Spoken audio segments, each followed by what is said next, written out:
안녕하세요. 오늘은 10월 5일 수요일 아침입니다. 하나님 말씀으로 오늘도 하루를 시작해 보겠습니다. 오늘 말씀은 사무엘하 11장 14절에서 27절까지 말씀입니다. 제가 읽겠습니다. 아침이 되매 다윗이 편지를 써서 우리아의 손에 들려 요압에게 보내니 그 편지에 써서 이르기를 너희가 우리아를 맹렬한 싸움에 앞세워 두고 너희는 뒤로 물러가서 그로 맞아 죽게 하라 하였더라. 요압이 그 성을 살펴 용사들이 있는 것을 아는 그곳에 우리아를 두니 그 성 사람들이 나와서 요압과 더불어 싸울 때 다윗의 부하 중 몇 사람이 엎드러지고 햇사람 우리아도 죽으니라. 요압이 사람을 보내 그 전쟁의 모든 일을 다윗에게 보고할세 그 전령에게 명령하여 이르되 전쟁의 모든 일을 내가 왕께 보고하기를 마친 후에 혹시 왕이 노하여 내게 말씀하기를 너희가 어찌하여 성에 그처럼 가까이 가서 싸웠느냐 그들이 성 위에서 쏠 줄을 알지 못하였느냐 여룻베셋의 아들 아비멜렉을 쳐 죽인 자가 누구냐 여인 하나가 성에서 맷돌 윗짝을 그 위에서 던짐에 그가 데베스에서 죽지 아니하였느냐 어찌하여 성에 가까이 갔더냐 하시거든 내가 말하기를 왕의 종 햇사람 우리아도 죽었나이다 하라. 전령이 가서 다윗에게 이르러 요압이 그를 보낸 모든 일을 다윗에게 아뢰어 이르되 그 사람들이 우리보다 우세하여 우리를 향하여 들로 나오므로 우리가 그들을 쳐서 성문 어귀까지 미쳤더니 활 쏘는 자들이 성 위에서 왕의 부하들을 향하여 쏘매 왕의 부하 중 몇 사람이 죽고 왕의 종 햇사람 우리아도 죽었나이다 하니 다윗이 전령에게 이르되 너는 요압에게 이같이 이르기를 이 일로 걱정하지 말라. 칼은 이 사람이나 저 사람이나 삼키느니라. 그 성을 향하여 더욱 힘써 싸워 함락시키라 하여 너는 그를 담대하게 하라 하니라. 우리아의 아내는 그 남편 우리아가 죽었음을 듣고 그의 남편을 위하여 소리내어 우니라. 그 장례를 마침에 다윗이 사람을 보내 그를 왕궁으로 데려오니 그가 그의 아내가 되어 그에게 아들을 낳으니라. 다윗이 행한 그 일이 여호와 보시기에 악하였더라. 아멘. 오늘 말씀은 어제에 이어지는 밧세바 사건의 뒷이야기입니다. 특별히 오늘 말씀을 보면 이 다윗이 죄를 지었는데 그 죄를 덮기 위해서 더 큰 죄를 짓고 있는 것을 볼 수 있습니다.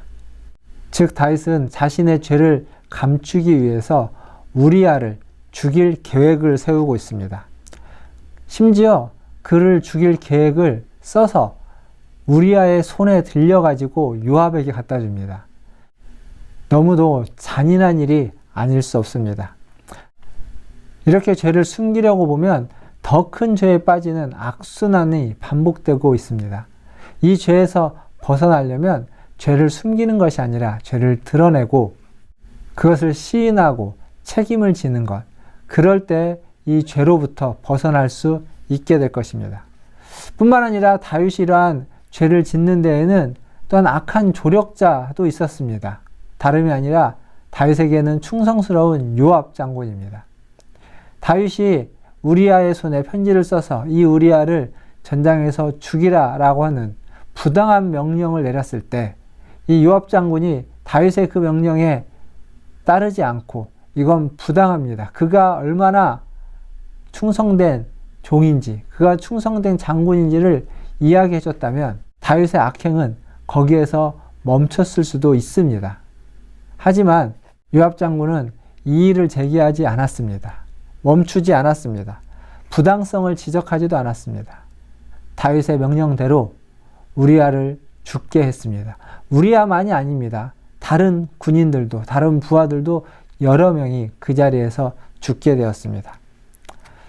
사랑하는 성도 여러분, 누군가가 나에게 부당한 일을 강요할 때 그 부당한 일을 따라가고 그 일에 순종하면서 악의 조력자, 악한 조력자로서의 그러한 지위에 서서는 안 될 것입니다. 부당한 일을 요구받을 때에는 그 부당한 일을 거절할 수 있어야만 합니다. 어떤 힘과 권력이 있는 자들이 우리에게 부당한 것을 요구할 수 있습니다. 그것을 벗어나는 것이 쉬운 것은 아닐지라도 그 악한 일을 거절해서 악의 조력자, 권세의 하수인이 되어서는 안 될 것입니다. 그리고 오늘 말씀을 보면 이 과정 속에서 다윗도 그리고 요압도 양심의 가책을 느끼지 않습니다. 우리아가 죽었다는 소식을 전해 듣습니다. 죽었다는 소식을 전해 들은 다윗은 그로 인해서 슬퍼하거나 애통하지 않고 그 일을 전쟁 중에 일어난 불가피한 일로 그냥 치부하고 넘어가 버립니다. 그리고 그 성을 함락시키라고 하는 또 다른 전쟁의 명령을 내리고 있습니다. 심지어는 이 일로 인해서 걱정하지 말라라고 하는 격려의 메시지까지 전해주고 있습니다. 생각해보면 이 격려의 메시지는 소름 끼치는 이야기가 되기도 합니다. 사람을 죽여놓고, 아니 자기 손에 피를 붙이지 않았지만 사람을 죽음 가운데서 내몰고 그의 죽음을 정당한 것으로 치부하고 이제는 걱정하지 말고 네가 할 것들을 해라 라고 하는 이 무서운 이야기. 다윗의 양심이 죄에 완전히 함락되었고 화인맞은 단단하게 굳어진 양심이 되어버렸던 것입니다. 사랑하는 성도 여러분, 하지만 하나님은 이 모든 것을 보고 계십니다. 우리가 아무리 은폐하려고 해도, 우리가 아무리 숨기려고 해도 하나님은 그 모든 것을 보고 계시고 알고 계신다는 사실입니다. 그래서 하나님은 이 사건의 전말을 다 아시기에 오늘 말씀 맨 마지막 27절에 보면 다윗이 행한 그 일이 여호와 보시기에 악하였다라고 정의 내리고 있습니다. 이러한 일은 악한 일입니다. 이것은 하나님 앞에서 지은 범죄입니다. 하나님 앞에서는 우리가 아무리 은폐하고 속이려고 해도 절대 속여지지 않습니다. 완전한 범죄는 있을 수가 없습니다. 하나님은 모든 것을 보고 계시고 모든 것을 알고 계시고 그리고 선악간의 모든 것을 판결하십니다. 사랑하는 성도 여러분, 우리의 삶에서도 우리가 하나님이 몰랐으면 하는 부분이 있을 수 있습니다. 그러나 하나님은 알고 계십니다. 하나님이 알고 계시기에 우리는 숨길 수 없기에 그 하나님 앞에서 가장 선하고 바르고 또 양심적으로 판단하고 선택하는 그러한 삶을 살아가야만 합니다.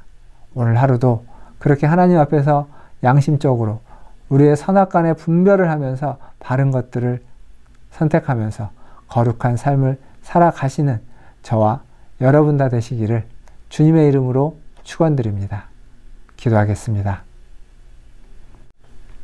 하나님 아버지, 죄를 감추려 하지 말고 죄를 당장 시인하고 고백해서 죄사함을 받는 주님의 자비와 긍휼을 얻는 우리들 모두가 되게 하여 주시옵소서. 우리 문화선제일교회 모든 성도들이 하나님 앞에서 하나님 회개해야만 하는 죄인 줄 압니다. 회개하면서 하나님의 자비와 긍휼과 용서하심을 얻는 그러한 주님의 백성들 되게 하여 주시옵소서.